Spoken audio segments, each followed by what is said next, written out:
단장님 요즘에 네. 어떻게 잘 지내고 계신가요? 요새 너무 잘 지내고 있죠. 네. 사실 우리 보건복지부 유튜브 봐주시는 분들이 많이 사랑해 주셔서 덕분에 되게 굉장히 잘 지내고 있습니다. 네. 보건복지부에 관심이 많아지다 보니까 아무래도 우리 채널을 통해서 우리 로움사업단 신용희 단장님께서 하시는 한국금융설계사업단에 관심이 되게 많아지는 것 같아요. 그래서 입사 문의가 최근에 되게 많이 들어오고 있어서 사실 저희도 되게 반갑습니다, 지금. 이런 GA의 대표는 피해라 하는 그런 유형이 있을까요? 입사 미팅을 많이 하다 보니까 우리 설계사분들이 왜 입사를 하는지에 대해서도 파악을 하게 되고 또 그동안 어떤 GA에서 어떤 대표들과 일을 했는지 많이 경험을 하게 되는데 그러다 보니까 몇 가지 유형이 정리가 좀 돼요. 근데 오늘 그거를 좀 정리를 해서 한번 말씀을 드려볼게요. 일단 첫 번째로는 저는 제일 피해야 되는 대표라고 보는데 분노 조절 장애인 대표가 있어요.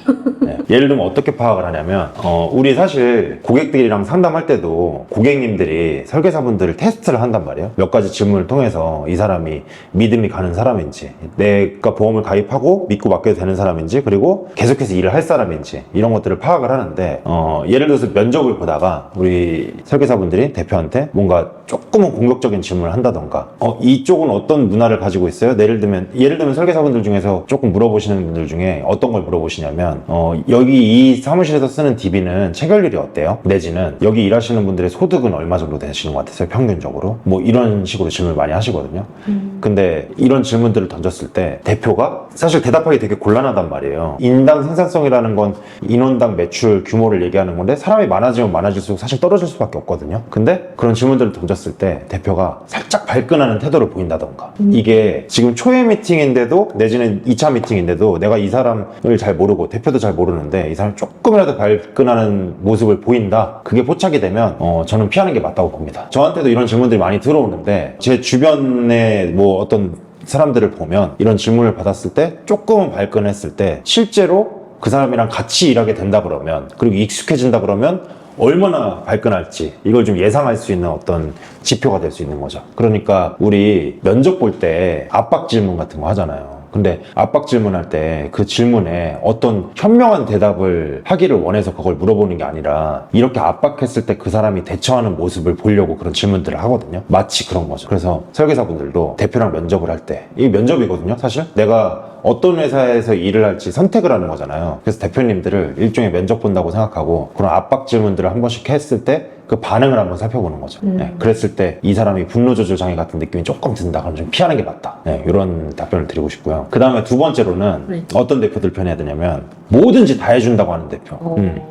예를 들면 뭐 DB 지원 해주시나요? 얼마든지. 교육 해주시나요? 얼마든지. 막 이것들을 뭐든지 다 해준다고 이렇게 약속을 하는 대표들이 있어요. 근데 이를테면 이 약속의 무게감을 아는 사람들 같은 경우에는 내가 뱉은 말을 지켜야 되니까 함부로 약속을 못 하거든요. 같이 일하시는 설계사분들이 저는 사실 지금 여기서는 제가 DB를 뭐 한 5개 지원받고 있는데요. 조금 더 지원받을 수 없을까요? 거기 입사했을 때? 근데 대표가 그렇게 요청이 들어왔을 때 이게 형평성에 어긋나는 약속이라고 하면은 사실 내가 지키지 못하는 상황이 올 수도 있잖아요. 근데 그랬을 때 또 고민하는 태도를 보인다던가 내지는 뭐 조금 한번 생각해보고 협상을 한번 해봅시다 이렇게 얘기를 하는 분들은 이 약속의 무게감을 좀 아는 분들이고 그냥 뭐 DB 좀 더 지원해줄 수는 없나요? 이랬을 때 얼마든지 뭐 수수료 조금 더 높여줄 수는 없나요? 얼마든지 다 해드리겠습니다. 이렇게 얘기하는 사람들은 그 약속의 무게감을 잘 모르는 대표들일 수 있다는 거죠. 그래서 저는 실제로 입사 면접을 보면 제가 해드릴 수 있는 것과 그 다음에 해드릴 수 없는 것을 좀 명확하게 구분해서 말씀을 해드리는 편인데 일단 그럼에도 불구하고 원하시는 건 다 한번 얘기해보셔라 라고 얘기를 하거든요.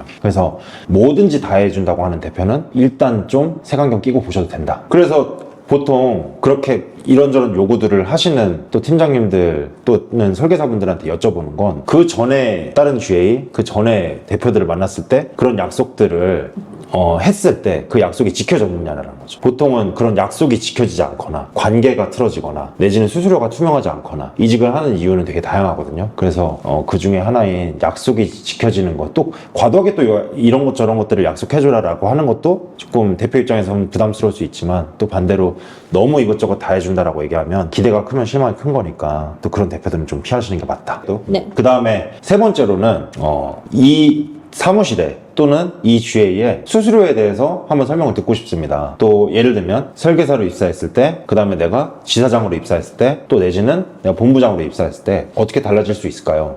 그리고 내가 예를 들면 10만 원을 계약을 했을 때 수수료가 어떤 구조로 나오는지 한번 설명해 주시면 감사하겠습니다. 이렇게 얘기했을 때 대표들이 이렇게 얘기하는 거죠. 10만 원 하면 100만 원 나와요. 이렇게 얘기하시는 대표님들이 있어요. 사실 설계사의 수수료 구조는 되게 복잡하게 이루어져 있거든요. 간단하게 좀 설명을 해드리면, 우리가 계약을 하면 보험료가 있고, 그 다음에 이 계약을 손해보험사에서는 수정을 해줘요. 그걸 수정률이라고 부르고, 생명보험사에서는 환산이라고 해서 환산율을 적용을 하는데, 이걸 곱하고 그 다음에 여기다가 지급률이라는 걸 곱해요. 그 다음에 맨 마지막에 테이블이라는 걸 곱합니다. 이게 대다수의 GA들의 어떤 형태인데, 문제는 뭐냐면요, 상품이 20년 납입기간이냐, 뭐 100세 만기냐, 80세 만기냐, 90세 만기냐, 또 갱신형 주기가 10년 갱신형이냐, 20년 갱신형이냐, 30년 갱신형이냐에 따라서 수정률이 바뀔 수 있거든요. 환산율도 바뀔 수도 있고. 근데 그냥 이거를 10만 원 하면 이 사이에 어떤 변수들은 계산해주지 않고 맨 마지막에 결과치가 100만 원이 나와요. 이렇게 설명을 해주는 거죠. 근데 보통 대다수의 설계사분들도 이거를 계산하는 방법을 잘 모르세요. 일단 첫 번째로는 설계사분들도 그걸 계산할 줄 알아야 되고, 이거 한 번만 알면 사실 그 다음부터는 그렇게 어려운 게 아니거든요. 근데 제가 이렇게 미팅을 하다 보면 조금 안타까운 건 이런 얘기들을 하세요. 아니, 수수료 그냥 주는 대로 받는 거지 뭐, 이렇게 얘기하세요. 근데 만약에 진짜로 계약을 했는데 내가 남들보다 수수료가 너무 적게 나왔다 이러면은 사실 불만이 되게 크실 거잖아요. 그리고 그게 또 이직 사유가 되기도 하고. 그래서 한 번쯤은 명확하게 확인을 하셔야 되고, 또는 대표가 그것을 명확하게 설명을 해주지 못한다, 이런 데도 좀 제가 볼 때는 입사를 다시 한번 고민해 보셔야 된다, 이렇게 좀 말씀드릴 수 있을 것 같습니다. 그리고 네 번째로는, 우리 지사는, 우리 GA는 가족 같은 곳이에요, 이렇게 얘기하시는 분들이 있어요. 근데 어쨌든 사실 설계사는 내가 일한 만큼 벌어가는 거고, 이건 일종의 개인 사업자거든요. 근데 이 패밀리즘, 그러니까 가족 같은 분위기, 이게 너무 강한 곳은 이직을 하거나 신입설계사가 들어갔을 때 그 분화에 적응하기가 쉽지가 않아요. 네, 이를테면 우리는 텃세도 안 부리고 우린 새로 들어온 사람이랑 되게 잘 지내요 라고 얘기를 하지만, 실상 어떤 회사도 실제로 겪어보면 또 그렇진 않거든요. 그래서 가족 같은 분위기를 또 너무 강조하는 곳은 또 한번 회피해 보시는 게 좋을 것 같다. 그 다음에 마지막인데요, 이게 되게 중요한 거예요. 대표가 내가 성장하는 것을 원하지 않는 대표들이 있어요. 예를 들면 어떤 거냐면, 보험회사는 이 조직이 커지다 보면 관리상의 누수가 생기다 보니까 어느 정도 덩어리가 되면 보통 분할이라는 걸 해요. 근데 내 상위 관리자가 나의 조직이 분할이 돼서 나가면 나를 통해서 얻어갈 수 있는 그 수수료의 양이 좀 줄어들게 되어 있거든요. 그러다 보니까 내 하위에 있는 상위 관리자가 좀 더 실력적으로 발전하거나 조직이 커지는 것 같으면 그걸 견제하는 관리자들이 있어요. 견제하는 대표들도 있고. 근데 이제 그런 것들이 조금이라도 느껴진다. 그리고 마치 내가 열심히 일하고 있는데 뭔가 이 유리천장에 가로막혀 있는 것 같다라는 느낌이 들 때가 있어요. 그럴 때는 그런 대표들도 굉장히 조심하셔야 돼요. 언제가 되더라도 이런 거죠. 반대로 이런 대표들도 조심하셔야 돼요. 그냥 방임하는 거죠. 너 분할하고 싶으면 분할해, 네가 하고 싶으면 하고 싶은 대로 해, 이렇게 얘기하는 대표들은 또 옆에서 도와주지 않을 가능성이 굉장히 크거든요. 그러니까 두 가지인데, 내가 일을 해서 성장해서 잘 커나갈 수 있도록 도와줄 수 있는 대표인지, 그리고 그것을 방임하지 않는지, 이런 것들을 좀 보시면 좋을 것 같고, 그러면서도 동시에 내가 성장해서 혹시나 설사 분할해서 나간대요. 물론 대표가 그때 그 순간에는 조금 기분 나쁠 수도 있겠죠. 그건 또 이해하셔야 돼요. 네. 그렇지만